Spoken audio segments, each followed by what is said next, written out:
Aconteceu que uma pessoa comentou num dos meus vídeos que, é, tipo, uma crítica, né? Dizendo assim: pronto, mais um. Agora mais um falando dessas coisas, de mapas e. Só que o que é diferente é o seguinte: as pessoas que estão falando sobre mapas, inclusive os mapas que eles apresentam, é uma coisa que foi desenhada por uma denominação, não me recordo agora o nome, mas é um pessoal que existe até hoje. E foi um irmão que ele tem um nome assim japonês, chinês, né? Ele que fez esse desenho da águia assim, nos Estados Unidos, inclusive por causa da vamos dizer assim, ele é simpatizante dos Estados Unidos, né? Então, o que que ele fez? Ele desenhou ali uma águia, por quê? Porque o símbolo dos Estados Unidos é uma águia, né? Então, ele desenha uma águia e para representar o símbolo dos Estados Unidos, né? E depois ele interpreta os Estados Unidos como uma espécie de salvador, né, do Brasil. Hum? Acontece que, numa linguagem espiritual, o que podemos ver é que os Estados Unidos não têm nenhum aspecto de salvador. Pelo contrário, toda a corrupção que vemos é espiritual. Não vamos considerar coisa política. A Bíblia não se envolve com política. Quem que se envolve com política é mundano. Quem se envolve com futebol é mundano. Nós estamos falando de coisas espirituais. Os Estados Unidos, numa linguagem espiritual, numa interpretação espiritual, os Estados Unidos, ele não representa Deus. Os Estados Unidos está ligado à maçonaria. Os Estados Unidos, o desenho dos Estados Unidos, ali, os lugares principais dos Estados Unidos, Casa Branca, coisas que envolvem presidente, né, aquela praça. Pesquise, você vai ver que tudo está ligado à maçonaria. E a maçonaria, sabemos que não tem nada a ver com Deus. Maçonaria é idolatria e coisa diabólica. Os Estados Unidos, espiritualmente falando, está à bancarrota. Os Estados Unidos é exportador de falso profeta. Nós vimos aí os representantes aqui religiosos do Brasil trazendo dos Estados Unidos aqueles falsos profetas, ensinando a doutrina da prosperidade e a decadência espiritual, que já se instalou aqui no Brasil, trazido dos Estados Unidos. Então, o dragão, ali no desenho que eu apresento, ele está apontando para a mulher. A mulher, obviamente, o maior país ali da América do Sul é o Brasil. E na barriga da mulher está o mapa do Brasil. Então o dragão está apontando e olhando para os animais que estão de frente. Basta ver lá no mapa mundi. Então, qual é a ideia? A ideia ali é o seguinte, a interpretação. O, o, o dragão está dando uma ordem para que a besta ataque o resto que sobrou aqui no Brasil, ou seja, o remanescente da mulher aqui no Brasil. E ataque com o quê? Com ventos de doutrinas. Observe que lá tem um vento, um redemoinho, que está puxando o vestido da mulher, como querendo tragar-lhe o filho. Ventos de doutrinas.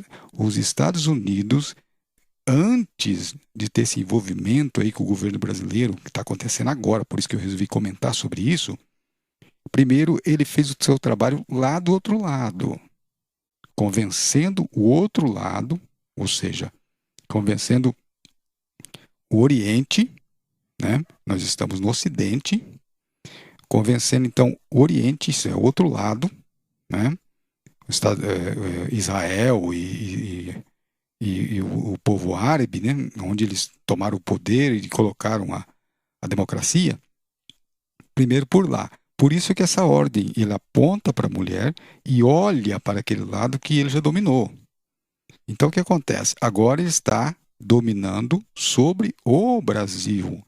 Não, mas isso é muito bom, o que que tem isso? Acontece que quando os homens, veja bem, nós temos que tomar a Bíblia como base. Quando os homens acharam que estavam fazendo uma coisa boa, que foi lá na Torre de Babel, o que eles disseram lá? Eles disseram, agora vamos atacar as pessoas que acreditam em Deus. Olha, agora vamos blasfemar contra Deus. Não, o que eles disseram foi o seguinte, vamos nos juntar, vamos fazer uma torre e vamos morar todo mundo junto, em paz. Vamos ficar em paz aqui, todo mundo junto, reunido. Eles não estavam falando nada demais. O que eles estavam falando ali é exatamente o que está acontecendo hoje.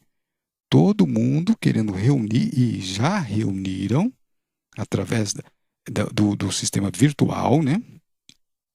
O Brasil, todos os países, né? Inclusive o Brasil, já estão participando dessa globalização, que é uma espécie de Babel moderna, né? Não precisa ficar todo mundo numa torre só, né? Mas através das torres de transmissão, todos estão reunidos, né? Então seria uma nova Babel. Só que desta vez é um poder superior daquela época da Babel antiga. Quando eles resolveram se reunir e fazer um só povo, então Deus disse, eia, desçamos, vamos ver o que os homens estão fazendo. Porque quando os homens se juntam, todos a uma, o que acontece? Eles acham que não precisam mais de Deus. Eles começam a criar suas próprias ideias a respeito das coisas, querer explicar Deus e querer tomar o lugar de Deus.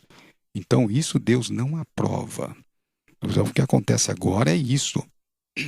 Os homens se juntaram e agora não precisamos mais de Deus. Inclusive, pode ser notado isso em Israel. Veja o governo de Israel.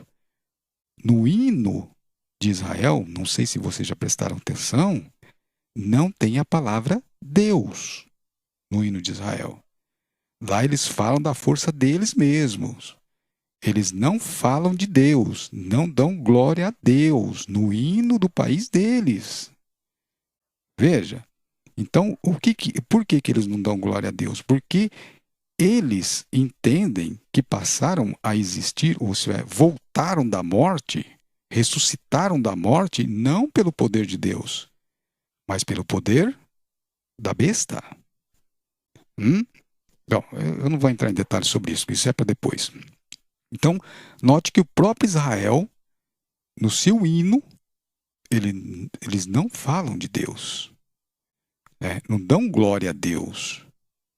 Então, note que essa Babel, ela está se montando novamente, a grande Babilônia, é chamada lá em Apocalipse, né? Que é essa Babel, e os homens estão se juntando, e nesse ajuntamento, note vocês que aqueles principais do governo, eles não falam de Deus. Eles acham que não precisam de Deus. Por exemplo, o Barack Obama, ele fez um comentário uma vez dentro de uma igreja, deve ter vídeo aí na internet ainda, onde ele diz o seguinte, fala, olha, tudo bem que é bonito, as palavras de Jesus são bonitas, mas se nós pegarmos o Sermão da Montanha e aplicarmos para nós que estamos no governo, nós vamos acabar em nada. Os outros países vão nos atacar e nós não vamos reagir, porque está escrito o quê? Ele não citou o que está escrito, porque o povo já entendeu o que ele estava querendo dizer. Está escrito o quê? Não resistai ao mal. Se alguém te obrigar a andar uma milha, vai com ele 2. Se alguém tomar a túnica, entrega também a capa. Então ele falou, se nós formos cumprir as palavras de Jesus, o nosso país vai acabar em nada. Então note que não tem como eles obedecerem a Deus e obedecer o Estado. Jesus já propôs uma maneira que não tem como servir 2 senhores. Agora vamos ao que interessa, né? Isso daí eu acabei comentando até demais sobre esse assunto.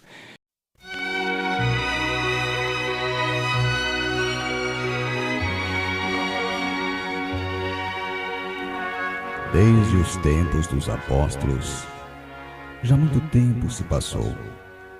alguns perderam a esperança, outros apostataram da fé, e outros ainda se venderam por dinheiro, seguindo falsos mestres, cujo prazer está nas coisas da terra.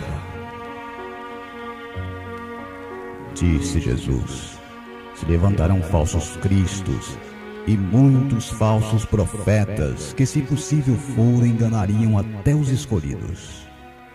Estamos vivendo dias de apostasia, onde o dinheiro tem tomado conta e lugar de Deus no culto, onde dizem que não adianta você vir com o coração quebrantado e contrito se não tiver o dinheiro para fazer um voto. Falsos profetas, o dia de Deus está perto. Ele julgará a igreja de Laodiceia